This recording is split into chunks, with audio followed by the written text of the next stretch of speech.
Clareou por aí? Por aqui clareou no sábado, porém já estamos tudo nublado novamente aqui em Paris. Esse é o Clareou da rodada. Se você está chegando por aqui agora, toda segunda-feira tem os meus destaques positivos, quem clareou, quem brilhou e também quem apagou no final de semana. Nesta segunda-feira eu vou focar nos confrontos dos times italianos que jogam agora nesta semana na Liga dos Campeões. Então, vou falar da vitória da Inter, vou falar do empate do Napoli, mas focando já numa prévia de Liga dos Campeões. Também darei aqui uns pitacos, obviamente, sobre o Bavi. Vou começar com ele depois da vinheta.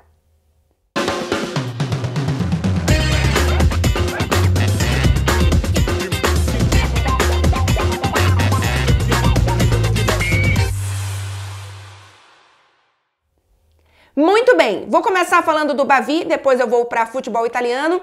Tem outros pitacos aqui também de Atalanta, Bolonha, enfim, um pouco também do que eu vi dos outros jogos. Vou só fazer um pedido antes de começar a falar do Bavi. Não vou falar do PSG nessa partida, tá, gente? Acho que nesse vídeo, acho que o foco mais importante nessa segunda-feira não é exatamente a vitória do PSG no sábado, se eu não me engano, 2-0 pra cima do Nantes, mas eu vou pedir pra vocês uma coisa. Quero gravar 2 vídeos sobre PSG, mais sobre Mbappé. Um, na verdade, se Mbappé é o melhor jogador da história do PSG, e o outro sobre o que eu acho dos possíveis nomes que estão sendo especulados para o PSG na próxima temporada. Me digam qual dos dois vocês querem primeiro, por favor, nos comentários, para eu já gravar nesta semana. Beleza? Vamos lá.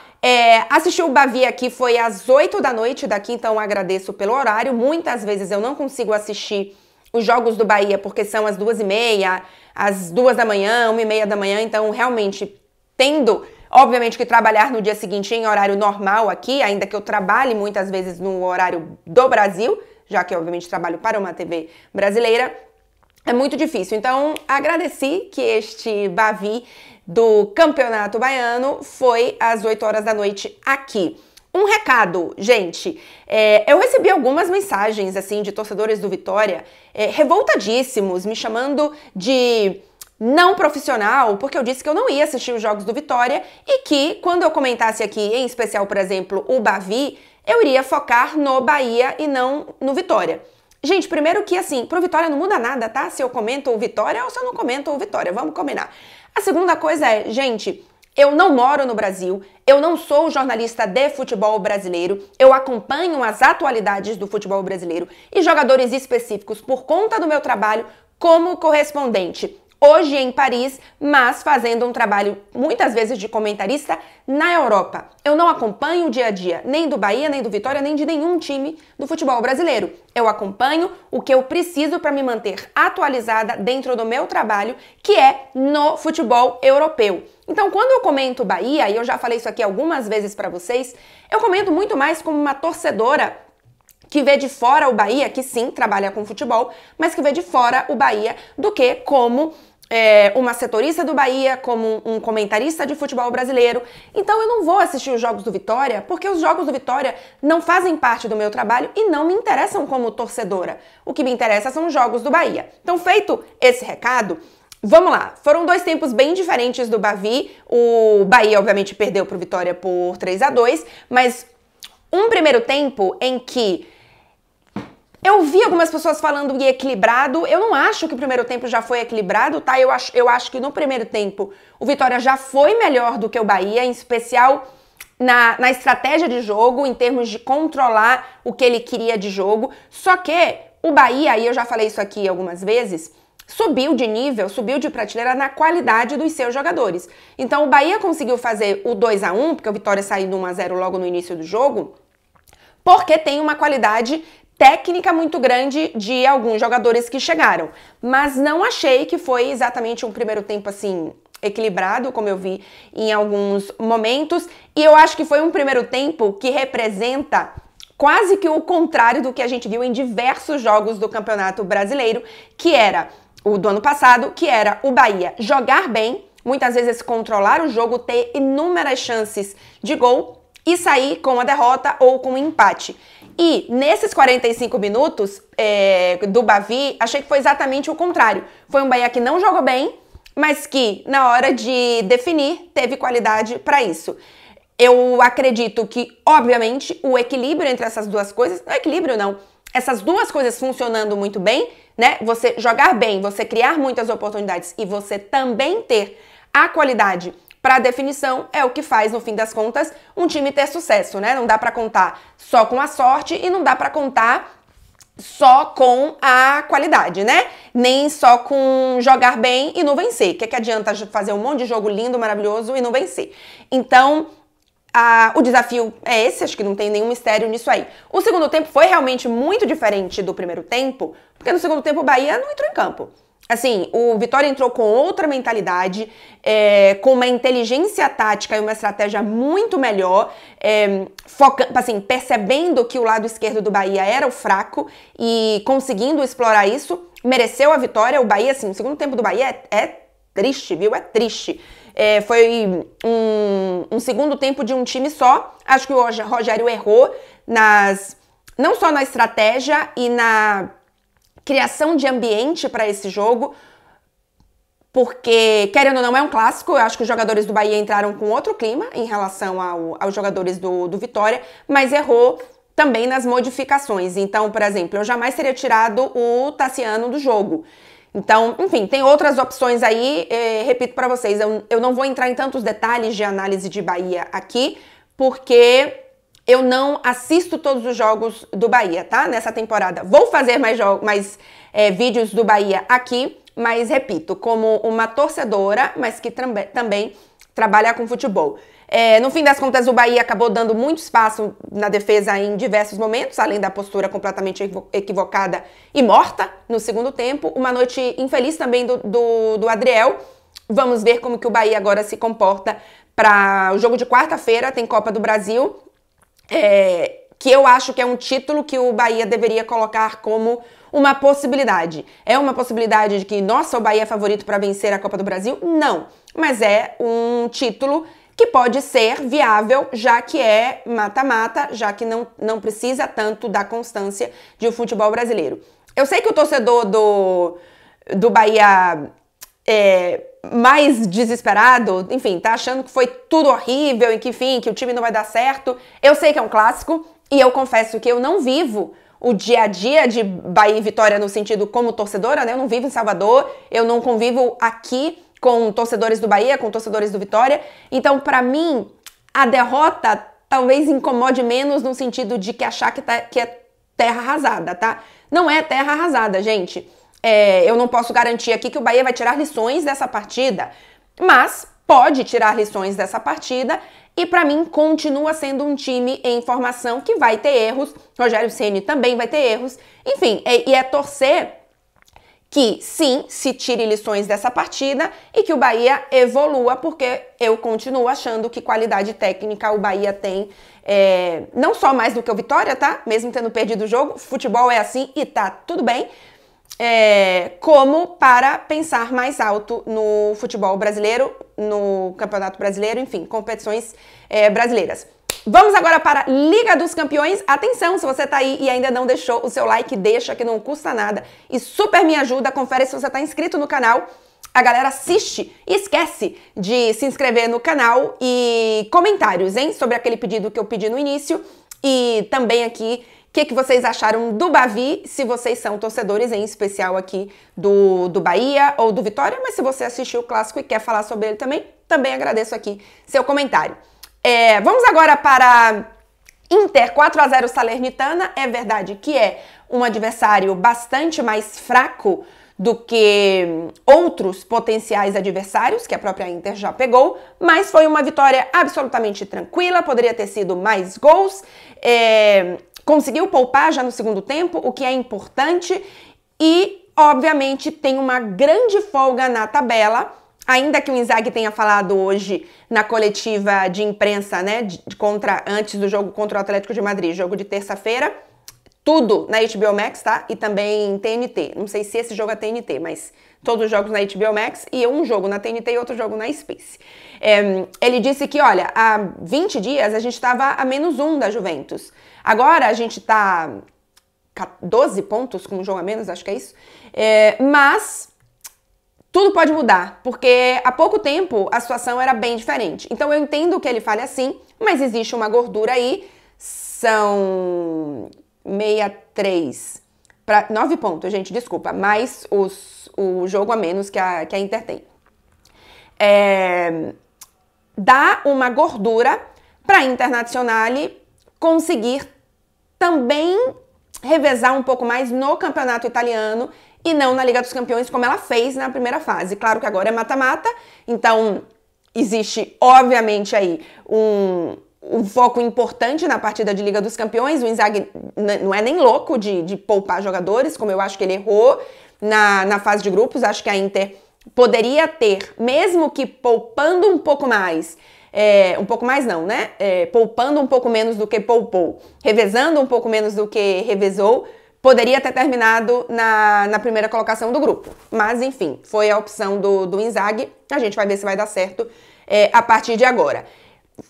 Em breve, em algum momento, talvez amanhã, depois do jogo, porque vou fazer pós-jogo tanto do jogo da Inter quanto do jogo do Napoli, ou seja, tanto do Barcelona quanto do Atlético de Madrid, quero falar um pouco mais sobre o porquê que eu acho que essa Inter não é vista com tanta importância como eu acho que deveria ser vista. Já falei isso no meu último vídeo, porque foi uma pergunta do Tudo às Claras, toda quinta-feira tem Tudo às Claras, né, respondendo as perguntas de vocês, mas eu acho que vale um vídeo inteiro sobre isso. Então, a depender do resultado de amanhã, de eu ter muito ou mais ou menos coisa pra falar, eu faço esse vídeo no pós-jogo de amanhã. Pra fazer um pré aqui contra o Atlético de Madrid, a Inter só não tem o Acerbi, de jogadores que podem ser titulares, né? Não tem o Quadrado também, mas o Quadrado não é titular. Passou a temporada inteira, basicamente, na verdade, lesionado. E acho que o trio na defesa, o Inzaghi tem conseguido manter uma constância mesmo trocando esses jogadores, então acho que a falta do Acerbi não vai ser um absurdo. O Bastoni, o De Vrij e o Darmian dão totalmente conta disso aí.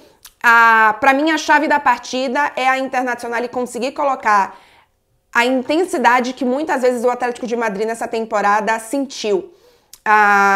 Obviamente vai depender muito da pressão inicial do Barella, da velocidade para fazer essa bola chegar no ataque, coisas que a Inter faz muito bem, mas que obviamente precisa colocar em campo mais uma vez nessa partida contra o Atlético. O Atlético não acompanho da mesma forma que a Inter, mas pelo que eu vi tem sofrido muito quando tem uma intensidade grande, quando é pressionado assim, e essa Inter sabe fazer isso e vive também individualmente uma fase absurda do Lautaro Martinez, do Thuram, do Çalhanoğlu, e isso faz com que, repito, já falei isso aqui, na minha opinião, para este confronto, ou talvez em especial para esta partida, porque depois do jogo fora de casa, é verdade que eu acho que o Atlético de Madrid ganha uma força grande em Madrid.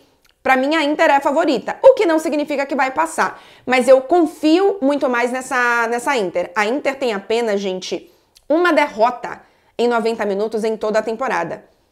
O Atlético de Madrid, eu fui pegar aqui, tem apenas uma vitória nos últimos 4 jogos. Além disso, tem 2 derrotas e um empate, né? O empate é aquele pro Real Madrid.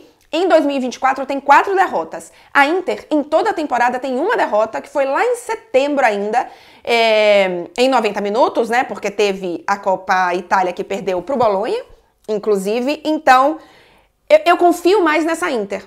Pode perder? Óbvio que pode. Mas eu confio mais nessa Inter e vamos ver o que acontece durante esses jogos. Passando agora para Napoli, 1-1 Genoa, mas pensando um pouco, repito, numa prévia já aqui para a partida de quarta-feira contra o Barcelona.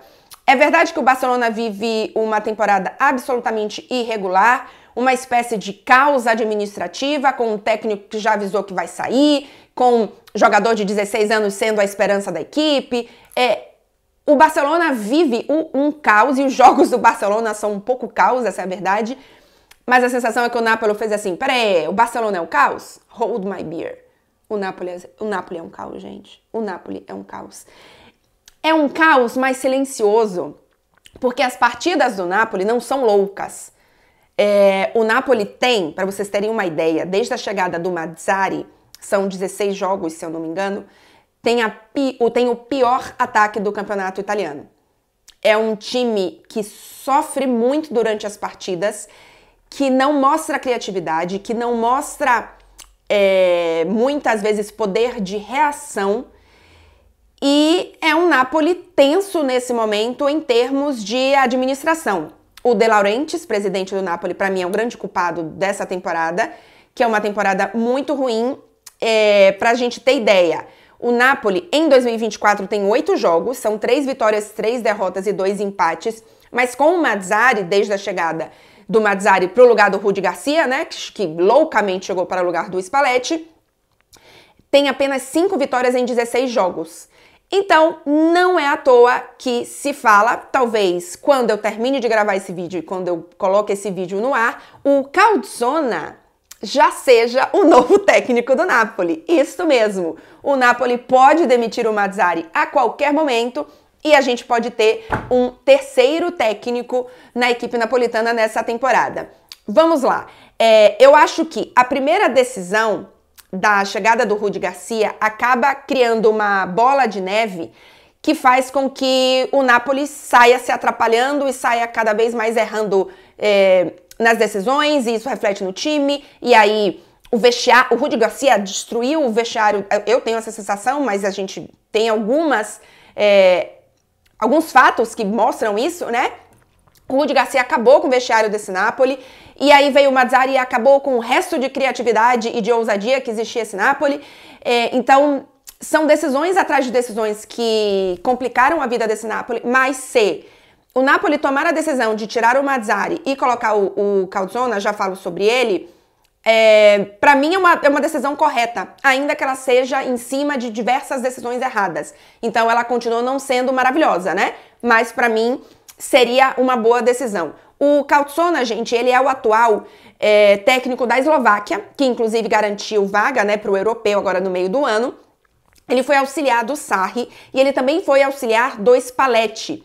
Então, é um cara absolutamente conhecedor do ambiente, né? Um cara que tem já um conhecimento mesmo ali bom do time, do ambiente, etc.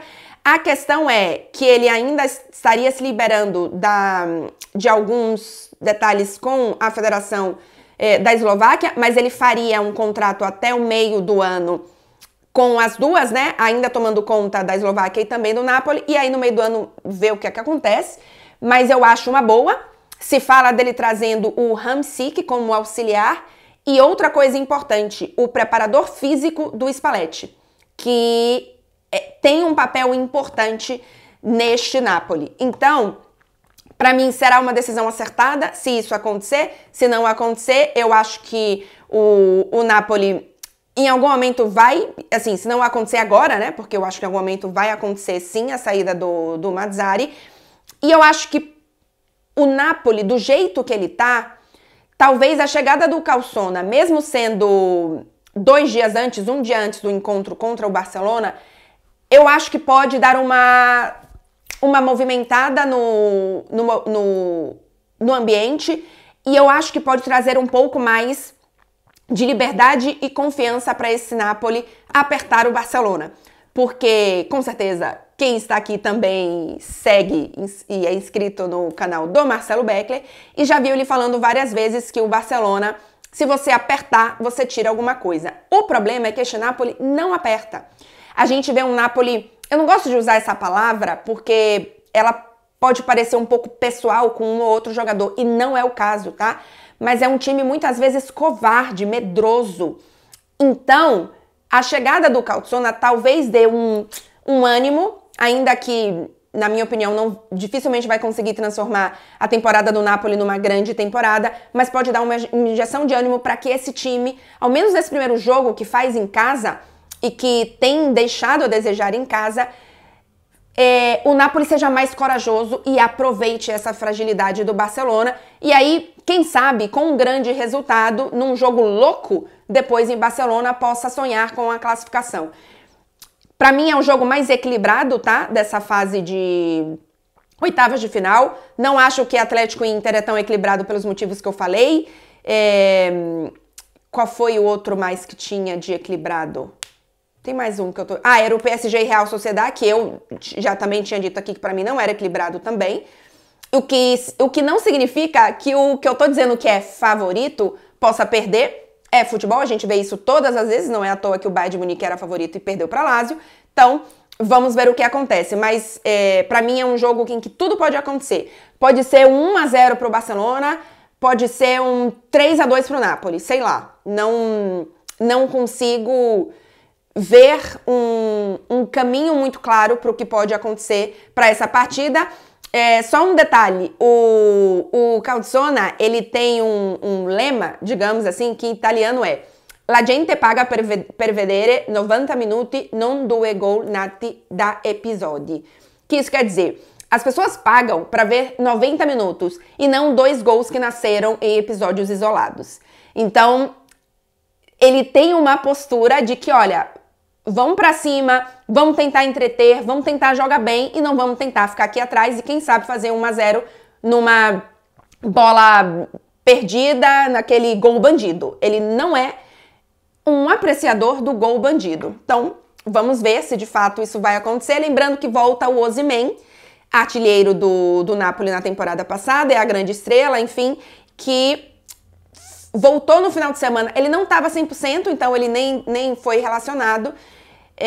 E volta agora contra o Barcelona, então é um jogador importante, com alguns grandes momentos do Kvaratskhelia. A gente pode ter, quem sabe aí, um Napoli que consiga, de fato, pressionar, enfim, tirar algo do Barcelona.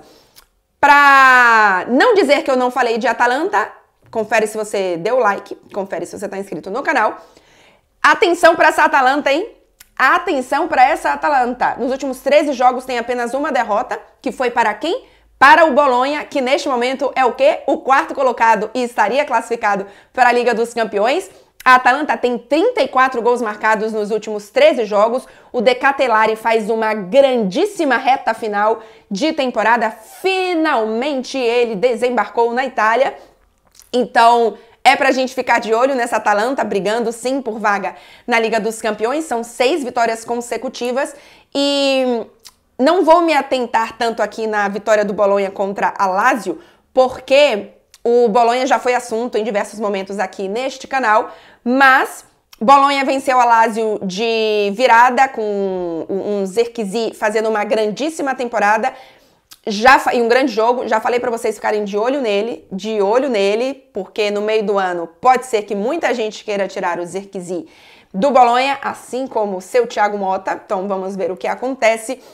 E para quem não viu ainda, tem vídeo aqui no canal falando sobre os 5 ingredientes que fazem o Bolonha de Thiago Motta ficar tão gostoso com uma massa.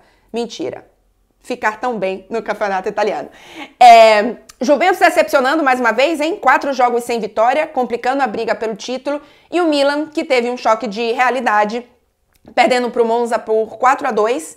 Atenção que essa preparação física não é de agora, que muita gente fala, é para ficar de olho. Um Milan mais uma vez desorganizado, que vinha ganhando jogos, talvez, neste gol bandido, que eu falei aí que o Calzona não é muito apreciador, mas era assim que o Milan vinha ganhando, né? Meio no caos, meio sem você entender o que estava acontecendo.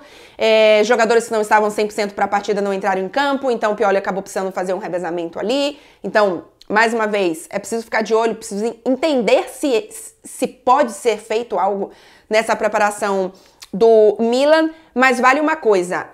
Eu entendo o Pioli não ser... Gente, querendo ou não, seja como for, o Milan é o 3º colocado do campeonato italiano e ele tem 7 pontos a mais do que o 4º colocado, que é o Bolonha. A Atalanta, na verdade, está na 5ª colocação, atrás do Bolonha, mas ela tem um jogo a menos, ela poderia passar. Mas assim, o objetivo do Milan nesse momento é manter a vaga na Liga dos Campeões. E aí, ao fim da temporada, a gente entende o que pode acontecer com o comando do Milan. Eu entendo que é um fim de ciclo, mas eu entendo que neste momento, se tivesse uma troca, seria Loucura. Gente, o Milan está classificando para a Liga dos Campeões, o Milan está vencendo os seus jogos, é um caos, é desorganizado, pode ser muito melhor? Sim. Mas trazer agora um técnico interino ou encontrar um bom técnico que queira de fato começar agora no meio da temporada para depois seguir é complicado. Então, muita calma nessa hora em relação ao Milan. É isso, gente. O clareou da rodada foi esse. Peço que você não saia do vídeo mais uma vez sem deixar o like, sem se inscrever no canal. Confere, minha gente. E comentários aqui. Qual dos dois vídeos do PSG vocês querem ver primeiro? Se vocês ainda não comentaram, deixa aí pra mim, tá bom? É isso. Boa semana de Liga dos Campeões. Tem pós-jogo da Inter com o Atlético de Madrid e tem pós-jogo também de Napoli e Barcelona aqui no canal. É isso, gente. Boa Champions!